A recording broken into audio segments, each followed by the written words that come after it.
Defending champ Mondial East and Teppan, 5-time Grade 1 winner, both nominated for the Rico Woodbine Mile. Anybody seen Jason? Jen, see Jason? I don't know where he is. Melissa, have you seen Jason? Nope. Anybody seen Jason? Nothing like a nice relaxing day here at the Border Oval inside the Tiki Bar, hanging out with some friends. I mean, what better way to spend your Saturday? This is amazing stuff. Here you are, Jason. Oh, thank you, Michelle. You're the best. Oh, man. Yeah, Jason. Where are you? What? Oh, shoot, you're right. Oh, my God. Okay, I gotta go. Okay, bye. Louis, perfect timing. You know what? I need to get to Woodbine and really fast. Can you help me out? Awesome.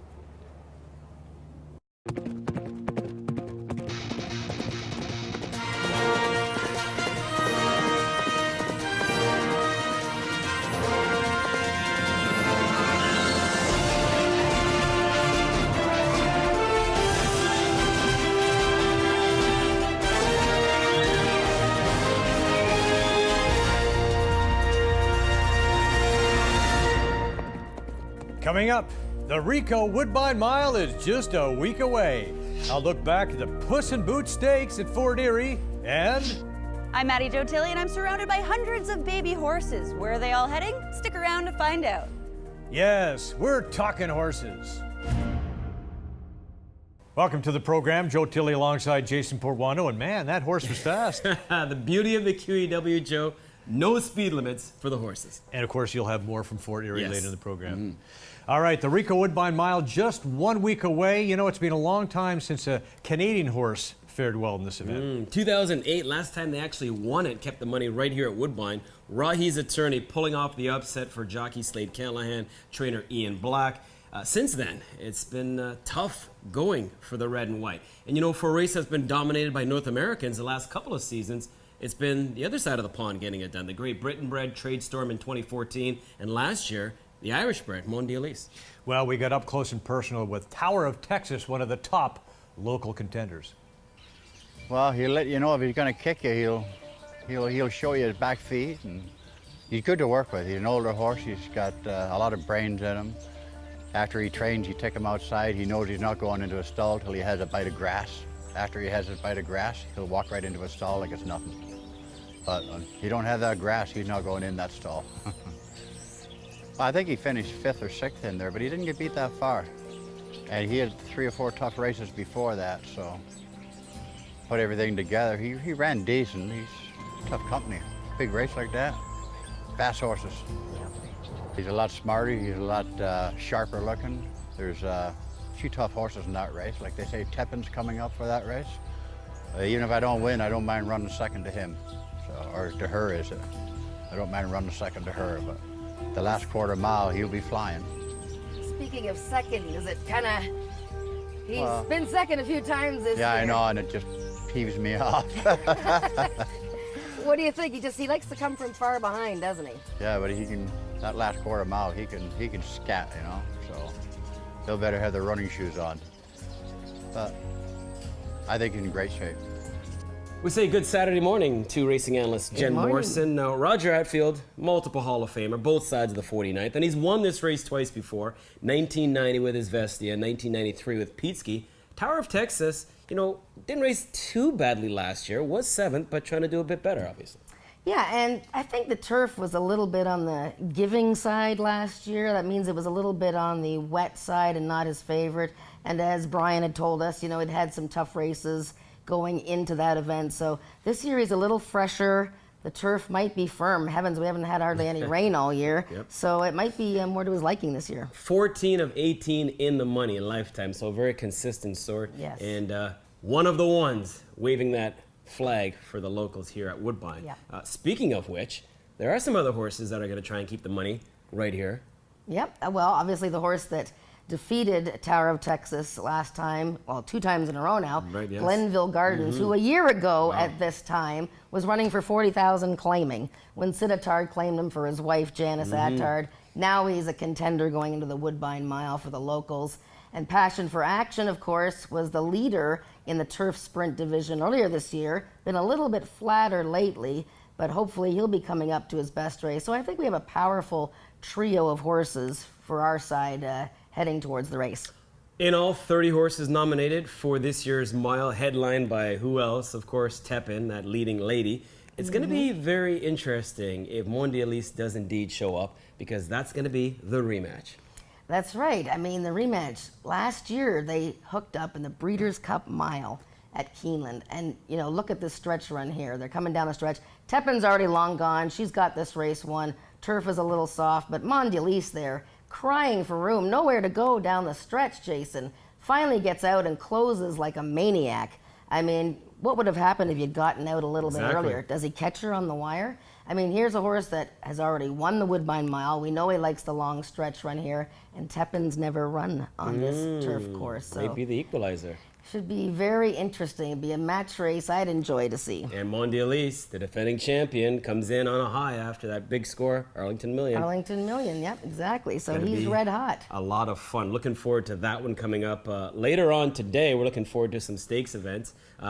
Colin for the boys, tomorrow the debutante for the ladies. And speaking of important 2-year-old races, around Woodbine Mile weekend, the Natalma and the Summer. That's right. So the Colin and Debutante have some crossover nominees in it. So horses that are going to go in that race will stay there, and some will run in the Natalma and the Summer, but they won't run in both. So it'll be interesting to do a handicapping thing there. Who runs in the Colin that was nominated to the Summer Stakes, perhaps? Who runs in the Debutante for fillies?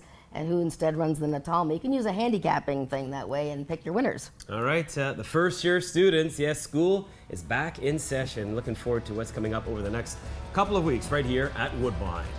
Time for a break here on Talkin' Horses. When we return, taking the plunge at the Fort. We'll look back at last weekend's stakes action, and this week's feature recaps the yearling sale. On the way out, here's a check on the ride.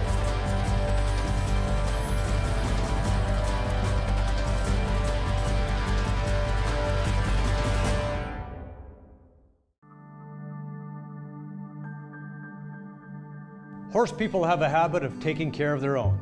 It's always been that way.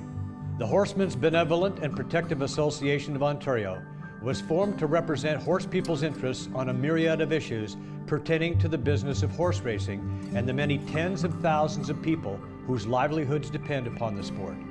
The betterment of racing at all levels is their goal. This is the HBPA's mission statement. We are committed to the future of horse racing. We are horse people who have one horse and a dream. We are horse people who spend millions of dollars. We are horse people who race throughout the country. We are owners, breeders, and trainers, big and small, young and old, from one end of the province to the other. We horse people are the HBPA. We are horsemen helping horsemen. I'm Sandy Hawley, and you're watching Talkin' Horses. Welcome back to the program. Joe and Jason once again. La Lorgnette, a great filly, won the 1985 Queen's Plate, beating the boys. Big, strong filly. This stakes race last week was named after La Lorgnette. Yeah, $125,000 on the line, Joe. A mile and a 16th over the synthetic. A small field. Moonlit Promise, the headliner. Only question mark is, you know, how would she fare stretching out for the first time around 2 turns? All right, let's find out. We'll get the call from Robert Geller, the track announcer. We like to call him Bobby G.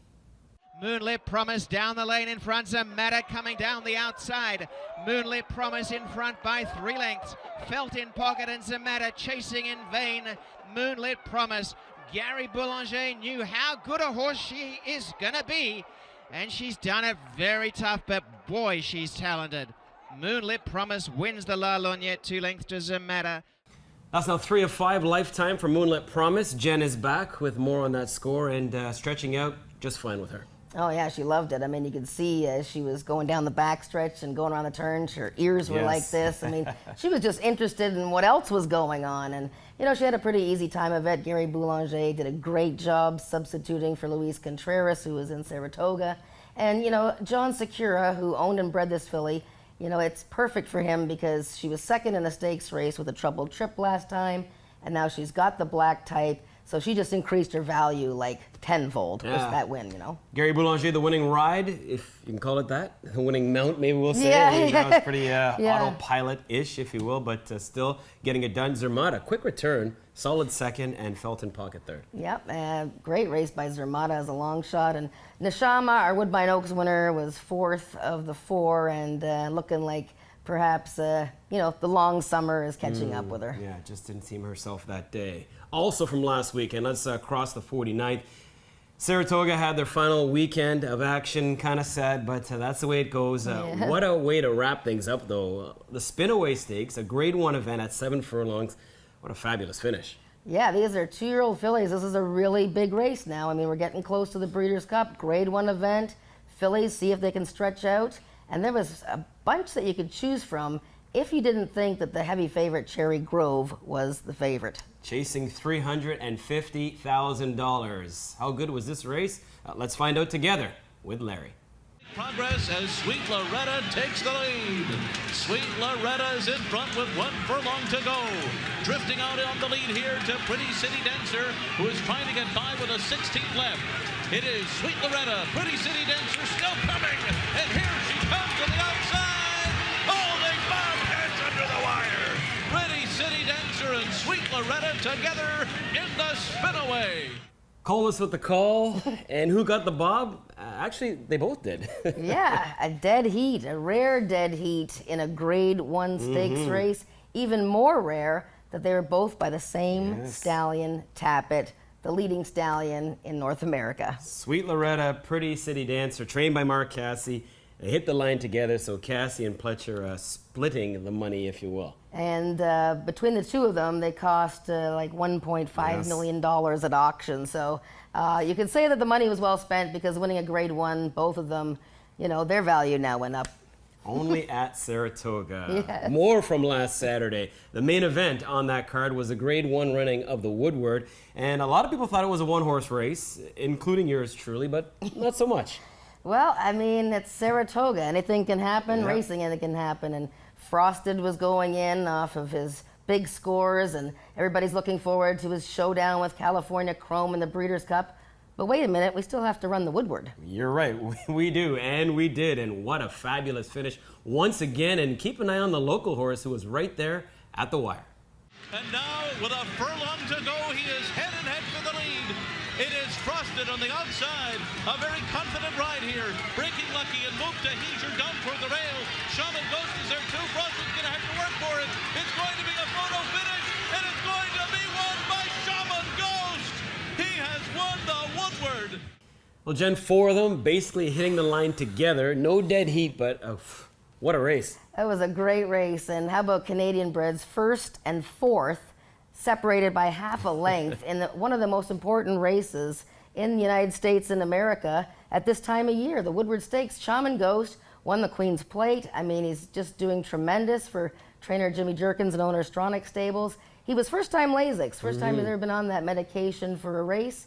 I'm not sure that was the winning recipe, but I tell you, he was really gritty, and it was a great ride. And Breaking Lucky under Luis Contreras. Solid. Oh, man, he looked like he was going to win the race, too, for trainer Reed Baker, Gunpowder. So kudos to the Canadian breds. Yeah, Frosted simply third best.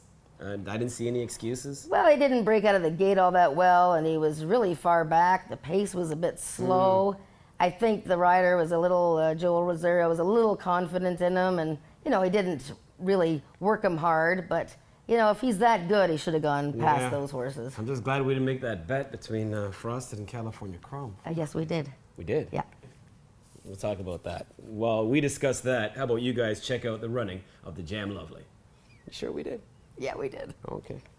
Tis Imaginary in second, and Calling Rai Rai by about a length to Tis Imaginary, and Calling Rai Rai has the Jam Lovely one. Calling Rai Rai drawing off to win by 2.5 lengths to Tis Imaginary, and plenty up the sleeve for the winner. Conquest Fleet Feet was third, along last West Lodge Intrigue. And now it's time for our news of the week, brought to you by Woodbine's HPI Bet. Longtime horse owner and breeder June Sifton has passed away. June's husband John was president of the Winnipeg Free Press and other newspapers across the country and introduced June to the sport of kings. She bred and raised Liz's Pride, a Sovereign Award winner. Her horses raced all over North America. June Sifton was 82. HPI Bet is offering a special promotion for the Rico Woodbine Mile. If you bet $100 or more on the September 17th racing card, you will automatically go into a draw to win $1,000. Also, the Hockey and Hops Party follows the racing at Champions Bar and Patio. They'll have Team Canada's opener of the World Cup of Hockey against the Czech Republic. Coming up, looking back at a very successful yearling sale, our weekly handicapping segment and trainer trivia. But first, here's the finish of the Belle Mahone. And is running on, but Uchenna got the big break. Uchenna by 2. Hopkins trying to run her down, but Uchenna is gone. She's going to take the Belle Mahone well, and with lot left, it's Uchenna by almost 2. Hopkins second, Whimsicality third, then Reserve.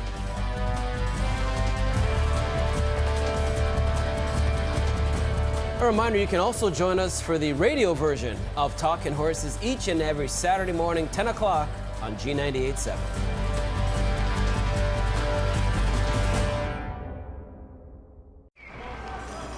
They're off! Catch the thrill and bet anywhere, anytime with HPI Bet. Use HPIBet.com on your phone, tablet, or PC to bet when you just can't be there. Join HPI Bet for free today. Stream live racing from over 150 tracks around the world. Bet with ease, anywhere, anytime. It's safe and secure. Plus, receive personalized alerts, rewards, and more. Become a member, join for free today, and get up to $250 plus. Your first bet is on us. Simply go to HPIBet.com and sign up now.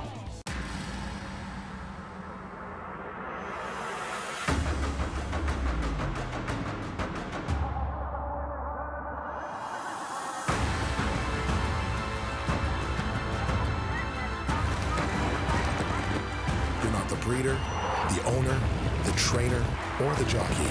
But for a few glorious moments, it's your horse. This is Ontario Racing.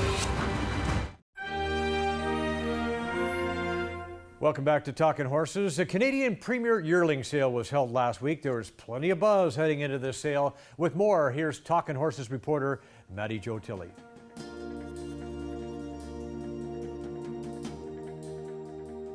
Welcome to the Canadian Premier Yearling Sale here at Woodbine, where 280 one-year-old horses are being auctioned off, and some of them are future racing stars. So let's go check it out.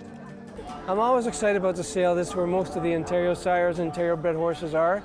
So, and you know, the Canadian dollar being a little weaker than the US dollar, it's the place to buy a good bargain, you know. You like Canadian bred horses? I love Canadian bred horses. It's the only way to win the Queen's Plate, right? That is very true. There you go. Just the atmosphere is great. I buy a lot in Kentucky, and I've been to this sale twice now, and I love it. Like the CTHS does a really good job with it. We had 2 horses for sale today, Hip 17, Hip 140. Hip 17, nice filly by Escandarea, and she brought $82,000 for Mark Cassie and Tucci Stables. And our other horse, Hip 140, brought $25,000. So pretty happy with the results so far. Did you find a horse today? Found one. So far the sale topper, Hip number 17. And she's just a beautiful looking horse, nice long body, beautiful stride. I was hoping to get somewhere between the 50 and 70 range, but we paid $82,000. Do you feel in your gut that it's a good purchase?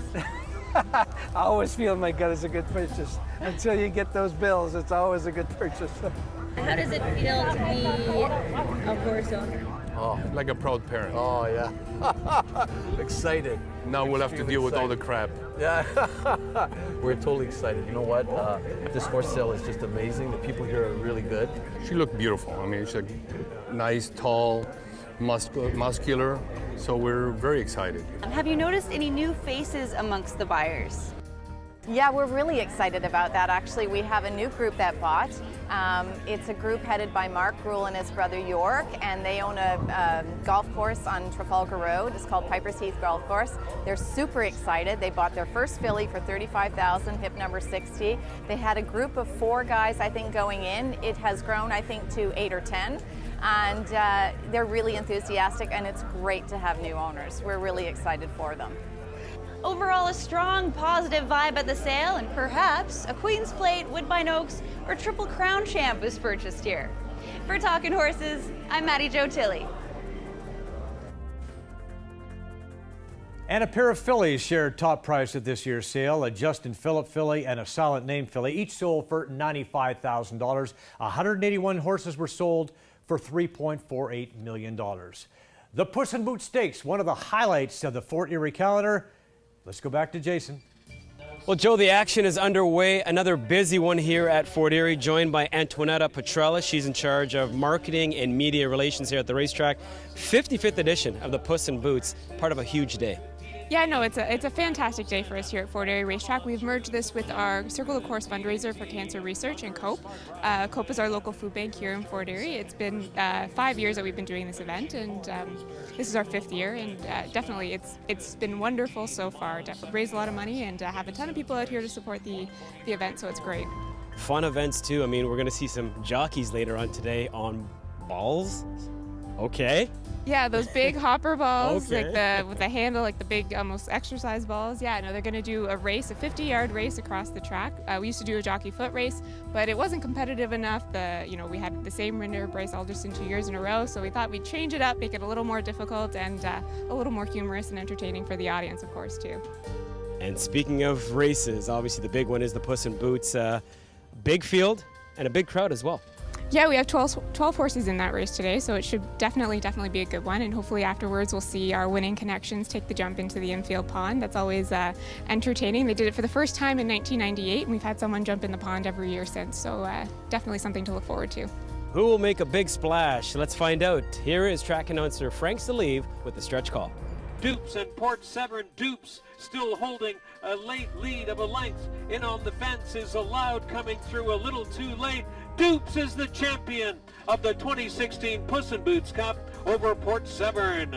Kathy, this is your first honor winning this race. How does it feel? Oh, it feels great. I don't know how jumping in the lake's going to feel, but Your thoughts going in, I mean, it seems like you had this horse ready to go today.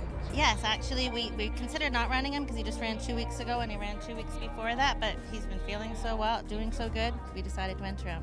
Worked out? Yeah, worked out well. Congratulations. Thank you. Okay, we'll get you to stay right there. Kirk, your first time aboard this horse, and you rode him really confidently. I thought maybe, is he moving a little too early? But no, you didn't. No, I have so much horse. And when you have a lot of horse, you try to give them a good trip. You don't get them boxing.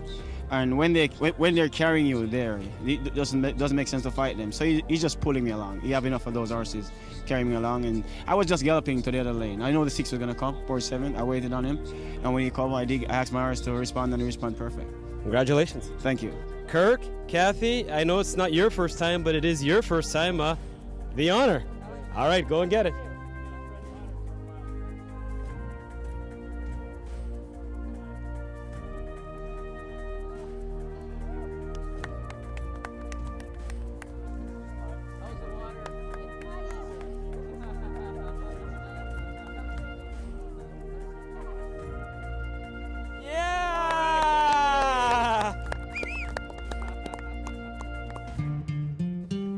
Now it's time for Jen's Gems, our Talkin' Horses Picks of the Week.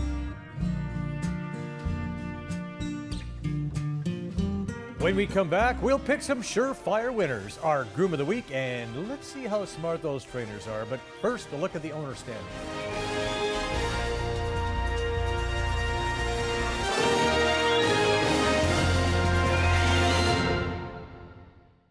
The Canadian Thoroughbred Horse Society Ontario Division serves as the voice of thoroughbred breeders, supporting the well-being of the thoroughbred industry, educating, advocating, building for the future, with awards, recognition, and rewarding incentives, ensuring it pays to buy, breed, and race in Ontario. Be a part of this future and learn more at cthsont.com.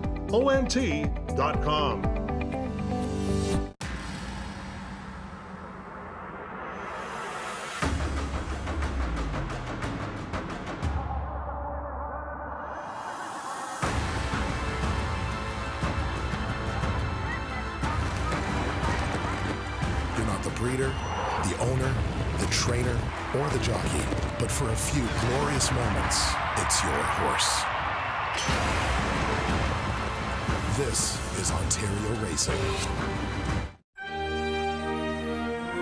Welcome back to the program. Joe and Jason once again, and it's time now for our weekly handicapping segment brought to you by 2001 Audio Video. And last week, Jason, I got lucky. I picked the number 7. My horse won. How about that? Well done. You should have had that one in the handicapping contest. You'd have won the whole thing. 9-2, Hernandez and McKnight. Good job. My horse was scratched. And we both cashed. Yeah, we did. I got my money back. All right.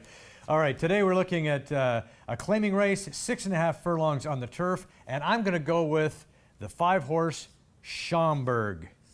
All right, I like the name Schomburg. That's for one thing. Not a bad spot. All right, now the reason I like this horse is because in 11 lifetime starts, this horse has been in the money 6 times, 6 of 11, so that's pretty good. And 2 races ago, this horse won. So we're going to go with the 5-horse Schomburg. 6-1 on the morning line, not a bad price. I'm going to double that and take a 12-1 shot next door to you, a horse that we haven't even seen this year. And his name is Jack. First time off the claim for trainer Jamie Attard. That's an angle that works out well for the young guy. A small sample size, but still he does well off the claim.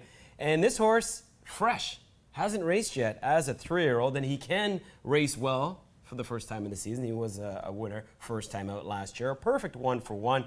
First time gelding. I love that angle. Now he's focusing on his job and trying the grass for the first time. He's undefeated lifetime, undefeated on the turf. I will take a shot. Jesse Campbell riding for Jamie Attard, Jack. So it's Jack, Jesse, and Jamie for Jason. I hate to say it, Jason, but Jack. And now it's time for our Groom of the Week. Jason, who are you looking at? Well, Joe, just like our stylist, Tiffany Briseno, looks mean a lot. And for me, I saw a horse walk into the ring and, dress for success. His name is No Risk, No Reward, trained by Lorna Karsten, the groom, Ray O'Connor. I mean, you had the bandages that were blue and white. You had the blinkers that were blue and white. And no, I'm not done. The reins were also blue and white. So for me, the horse looked great, and that was just the icing on the cake. We take Groom of the Week on the road. Congratulations, Ray O'Connor, for the way his horse looked. No risk, no reward. And all the names for our Groom of the Week winners will get thrown into a hat at the end of the season, and we'll make a draw for a dinner for 4 at Wendell Clark's Classic Grill and Bar. And now it's time for that life-altering segment, Trainer Trivia, our final quarterfinal. Heat is on, and a veteran matchup. 2 guys who, pretty good at what they do, and they've got a lot of smarts. So it's going to be intriguing. And how will the defending champ fare? All right, this is how it came down. Brought to you by the Ontario Lottery and Gaming Corporation. Trainer Trivia, outside the paddock, John Charlamas taking on the defending champion, Mike Doyle. Are you feeling the pressure? No. No pressure. He's as cool as the other side of the pillow. Okay, here we go. Question number 1. The Queen's Plate is contested over 10 furlongs at 1.25 miles, but what was the previous distance? Was it A, 1.5 miles, B, 1.16 miles, or C, 1.1 miles? Previous distance for the plate. 1.5 miles, 1.16 miles, 1.1 miles, A, B, or C. Answers are 1.1 miles, 1.8 miles. You both got it right. 1-1, all right. First hurdle cleared. Question number 2. TJ's Lucky Moon pulled off a shocker, paying $166 to win. That's the second highest in plate history. Who was the winning jockey? Was it A, David Clark, B, Ken Skinner, or C, Stevie Bain? Second highest paying Queen's Plate winner. Clark, Skinner, or Bain? Answers are C, Stevie Bain. All right, it's too easy for you guys. All right, the waters get a little tougher here. Question number 3. 2-2 is the score. Name the last trainer to saddle back-to-back Queen's Plate champions. Was it A, Mark Frostad, B, Roger Atfield, or C, Josie Carroll? Johnny's confident, got his answers already. I'm going against the defending champ. Frostad, Atfield, it's Mark Frostad. Oh, he's the Mark best. Frostad did it in 2000 with Scatter the Gold, 2001 with Dance Through the Dawn. The reason I know I was with him the night before, 4:30. So the champ moves on. Well done, guys. Champ moves on. Sorry, dude. It's like going against Ali in his prime. You can't beat him. Well done. Yes, it was. And congratulations to Mike. Man, that guy's good. He is. John Charlamas was right there with him to the end, but couldn't knock him off. All right, that does it for this week's show. For Jason and all of us here at Talkin' Horses, I'm Joe Tilley. We'll see you at the track.